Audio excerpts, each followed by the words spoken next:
Lease එකක් තියෙන වාහනයක් ගෙවාගෙන යනවා ගන්නවා නම් ඒක ගන්න තියෙන හරිම නීත්‍යානුකූල විදිහ මොකක්ද? ගේමක් ගන්න කොල්ලෙක්ගේ ජීවිතේ කවදම හරි අත්‍යවශ්‍ය දෙයක් ඒ හින්දා සේව් කරලා තියාගන්න අනිතට දකින්න ෂෙයා කරන්න. ලීස් එකක් තියෙන වාහනයක් ඔයා ගන්නවා නම් කරන්න තියෙන හොඳම විදිය තමයි එයා දැන් ලීසින් කම්පැනි එකට ගිහිල්ලා ක්ලෝසින් බැලන්ස් එක ගෙවලා ඒ ලීස් එක ඉවර කරලා ඔයාගේ නමට නැවත ලීස් එකක් අරගෙන ඒක ගන්න එක. එහෙම නැතුව ලාභ හින්දා තියෙන ලීස් එකම ගෙවාගෙන යනවා ගන්නවා නම් ඔයාට ලොකු අමාරු ගොඩකට මුහුණ දෙන්න වෙනවා. අපි හිතමු ඔයා ගෙවාගෙන යන ගත්ත වාහනේ ඇක්සිඩන්ට් වෙනවා කියලා. ඔයාට ඉන්ෂුරන්ස් ක්ලේම් කරන්න අර මුල් අයිතිකාරයව හොයාගෙන යන්න වෙනවා. ගිහිල්ලා වැඳලා බැංකු ගානේ ගිහිල්ලා කම්පැනි ගානේ ගිහිල්ලා තමයි ඒක ගන්න වෙන්නේ. ඒ වගේම ඔයා ගෙවලා ඉවරුනහම පොත ගන්න යද්දිත් ආයෙ අර මුල් අයිතිකාරය එක්කන් යන්න වෙනවා. අනේ එන්නකො ගිහිල්ලා අරන් දෙන්නකො පොත කියලා. බැරි වෙලා හරි ඒ වෙද්දී ඒ වාහනේ වටිනාකම ගොඩාක් ඉහළ ගිහිල්ලා නම් අර මිනිස්සයා කියන්න පුළුවන් බෑ මේ ගානට දෙන්න බෑ මටත් කීයක් හරි ඕනේ කියලා. ඒකට ඔයාට පොත ගන්න නම් ඒ මිනිස්සෙටත් කීයක් හරි දෙන්න වීමේ අවස්ථාවක් තියෙනවා.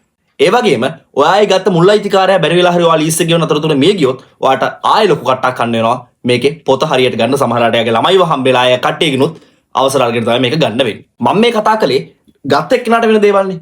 ඔයා එහෙම වාහනයක් ගෙවාගෙන යන කාට හරි විකුණුවොත් ඒකත් ඔයාගේ පැත්තෙන් ලොකු රිස්ක් එකක්. මේ යකා ගිහිල්ලා මේ වාහනේ කැලි කරලා විකුණුවොත් වගේ ඔයාට ලොකු ප්‍රශ්න ගොඩකට මුහුණ දෙන්න වෙනවා. අංක 1 ඔයාට වාහනේත් දැන් ලීසින් කම්පැනියෙන් ඇරීසුත් වෙනවා. කම්පැනි එකට සිද්ධ වෙච්ච පාඩුව ගෙවන්න ඔයාට සිද්ධ වෙනවා. ඒ වගේම දිසා අධිකරණයේ නඩුවකට අමතරව සාපරාධී විශ්වාසයකට කිරීම සම්බන්ධයෙන් MCA එකේ නඩුවකුත් ඔයාට මුහුණ දෙන්න හම්බ වෙන්න ඉඩ තියෙනවා. ඉතින් මේ ගොඩක් ප්‍රශ්න ඇති වෙන හින්දා කරන්න තියෙන හොඳ විදිහ තමයි අර මුලින් කිව්වා වගේ ගිහිලා ක්ලෝසින් බැලන්ස් එක ගෙවලා වාහනේ ගන්න එක. දැන් මම මෙහෙම කිව්වම ඔයාලා කියයි අපෝ කම්පැනි එකෙන් කියනවා ඇටෝනි බලකරයක් කරා මේක දුන්නා නම් කිසි ප්‍රශ්නයක් නැහැ නේ කියලා. ඇටෝනි බලපත්‍රයක් කියලා කියන්නේ අපි විසින් එහෙම නැත්නම් යම්කිසි පුද්ගලයෙක් විසින් තවත් පුද්ගලයෙක්ට යම්කිසි නීත්‍යානුකූල ක්‍රියාවක් කරන්න හරි නීත්‍යානුකූල ක්‍රියාවක් කිහිපයක් කරන්න හරි බලය පවරන ආකාරයක්. ඒ කියන්නේ ඔයා රට ගියා කියලා ඔයාට ලංකාවේ තියෙන ඉඩම විකුණන්න ඕනේ. ඒතර ඇටෝනි බලපත්‍රයක් කරා ඒ ලංකාවේ ඉන්න ඔයාගේ යාළුවෙක්ට හරි සහෝදරයෙක්ට හරි අම්මට තාත්තට හරි බලය පවරනවා. මෙන්න මේ නීත්‍යානුකූල ක්‍රියාව මං වෙනුවෙන් ඉෂ්ට කරන්න කියලා. ඒක සමහරලාට මොකක් හරි නිශ්චිත ක්‍රියාවක් සඳහා විතරක් වෙන්න පුළුවන්. සමහරලාට රටින් ඉන්න කෙනෙක් නම් අපි කාට හරි දෙනවා මගේ තියෙන සියලුම ක්‍රියාවලින් සඳහා නීත්‍යානුකූල ක්‍රියාවලින් සඳහා බලය මං ඔයාලට පවරනවා අවශ්‍ය දේවල් කරන්න කියලා. ඒක පහසුවෙන් හින්දා.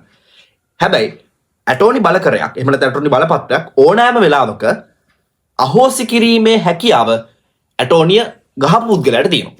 ඒ කියන්නේ මම නම් ඇටෝනි බලපත්‍රයක් කරහා තව කෙනෙක්ට බලය දෙන්නේ මට පුළුවන් ඒක මට ඕන අවශ්‍ය වෙලාවකදී ඒක අහෝසි කරලා දාන්න. ලංකාවේ දැන් අවලංගු නොකළ හැකි. එහෙම නැත්නම් අවලංගු කරන්න බැරි ඇටෝනි බලපත්‍ර කියලා දේවල් නැහැ. ඇටෝනි බලපත්‍ර අවලංගු කරන්න පුළුවන්. එතකොට වාහනයක් විකුණන්න ඔයාට ඇටෝනි කියන්නේ වාහනයක් ලීස් එක ගෙවාගෙන යන ඔයාට ඇටෝනි බලපත්‍රය දීලා ඔයා ගෙවාගෙන යන අන්තිම හරියේදී ඒ මිනිස්සයා ඇටෝනි බලපත්‍රය අවලංගු කළොත් එහෙම ඔයාට ආයේ ලොකු ප්‍රශ්න වලට මුහුණ දෙන්න වෙනවා. ඇටෝනි බලපත්‍රය කියලා කියන්නේ මේ ගිවිසුමක් මාරු කරන එකක් නෙවෙයි. ඒකෙදි වෙන්නේ මගේ නියෝජිතයා විදිහට මම මෙයාවපත් කරනවා මේක ගෙවාගෙන යන්න කියලා. ඉතින් කම්පැනි ඔය කියන්නේ කම්පැනිට උන් කොහෙන් හරි සල්ලි ගන්නනේ. එතකොට යාට ඔයා ගෙවුවත් එකයි ඔයාගේ නියෝජිතයෙක් ගෙවුවත් එකයි යාට ඕනේ සල්ලි.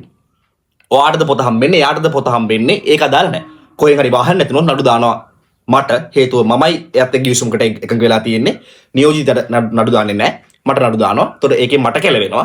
අනිත් පැත්තෙන් අරයා ගෙවාගෙන ගිහිල්ලා පොත ගන්නුනම මෙයා කතා කරලා කම්පැනි කතා කරලා කියනවා ඔයා එන්න ඔයාටයි පොත දෙන්නේ කියලා. ඉතින් මෙන්න මේ වගේ ප්‍රශ්න ගොඩකට ඔයාට මුහුණ දෙන්න වෙනවා. එතකොට ඇටෝනි බලපත්‍රයක් කරහා බලය පැවරුවයි කියන එකෙන් නීත්‍යානුකූලව මෙයාට තමයි පොත හම්බෙන්නේ. මේ නීත්‍යානුකූල අයිතිකරු මෙයා වෙනවා වගේ දෙයක් වෙන්නේ නැහැ. ඒ හින්දා ඒ දේ කරන්න එපා. හොඳම දේ තමයි ඔයා ලීස් එක ඉවර කරලා නැවත ඔයාගේ නමට ලීස් එකක් අරගෙන වාහනය ගන්න එක. මොකද ගොඩක් වෙලාවට ලාභ හින්දා දැන් ගෙවාගෙන යන්න දෙන්නේ අර මිනිහෙක් අන්තිමට හිරුණාට පස්සේනේ. එතකොට ලාභ හින්දා අර මනුස්සයාට අඩුවට හම්බ වෙනවා. එතකොට එයා ගෙවාගෙන යන්න ගන්නවා. හැබැයි අවසානයේදී වෙන්නේ අර මනුස්සයාට හිතුනොත් එහෙම නෑ මම පොත දෙන්නේ නෑ මට තව කීයක් හරි ඕනේ වගේ එයා ඒක ඩිමාන්ඩ් කළොත් ඔයාට ඒක දෙන්න වෙනවා ගොඩක් වෙලාවට පොත ගන්න. ඉතින් මේ වගේ දේවල් දැනගන්න අපිව subscribe කරන්න.